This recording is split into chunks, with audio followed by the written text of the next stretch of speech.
have this highly emotional and kind of strange relationship to him and his writing, and I know I'm not alone in that. I read Consider the Lobster to my wife on our honeymoon. It's scary how brilliant he was. It's trying to reach you.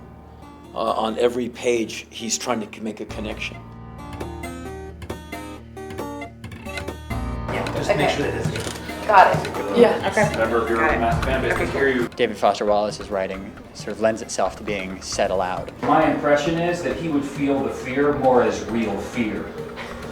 He wouldn't like being directly conscious of this, of feeling it. We did it rehearsal like, I don't know, 5 times. And then tonight, the one that was live on stage was the best of all the rehearsals. This was a writer who clearly saw through the futility of his own striving and yet continued to strive all the same. He was a humanist who could not help but see both sides of the story, who imagined himself into the gray middle areas of his work. He had a great sense of theatricality, you know, and you can feel that tonight. Readings from The Pale King by David Foster Wallace. From Midway, Claude Silvenshine then flew on something called Consolidated Thrust Regional Lines down to Peoria, a terrifying 30-seater whose pilot had pimples at the back of his neck and reached back to pull a dingy fabric curtain over the cockpit, and the beverage service consisted of a staggering girl underhanding you nuts while you chugged a Pepsi. He veers off and takes little side trips into the details of somebody's behavior, the details of just the things that the people in the room are seeing themselves. You know, you saw the struggle on the page between his head and his heart. Think about it. It's a very interior time. It's one of life's only occasions of real self-sufficiency. Requires nothing outside you. It's bringing yourself pleasure with nothing but your own mind's thoughts, and those thoughts reveal a lot about you. What do you dream of when you yourself choose and control what you dream? Tits. Tits? What, you asked me, I'm telling you. That's it?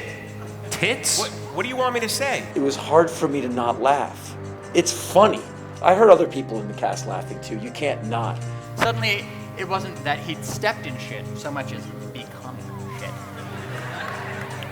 The guy thinking it might have been a dream until, that is, he gets up to shave and sees his nose squished flat and a big ass imprint on his face.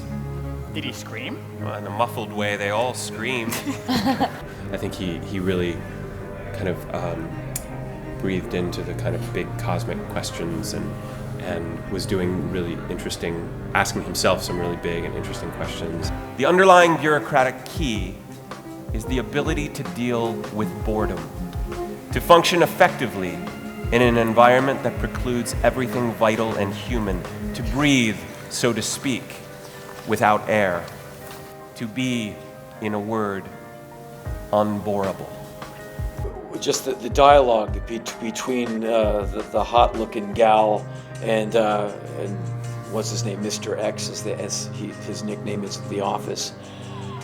How do you write like that? Of course, you're especially interesting to pay attention to because you're attractive. It's almost always more pleasant to pay attention to beauty. It requires no effort. Beauty is almost by definition interesting, if by interesting you mean something that compels attention and makes attention feel pleasant. Although the word you just used was interested rather than interesting. He had a heart, and he was very human and beautiful, and there was a kindness and a humanity in his work. And his father, driving the wood panel station wagon and steadying his cheek with one hand, avows again that the boy beside him has a large, good heart, and that he is proud. The end.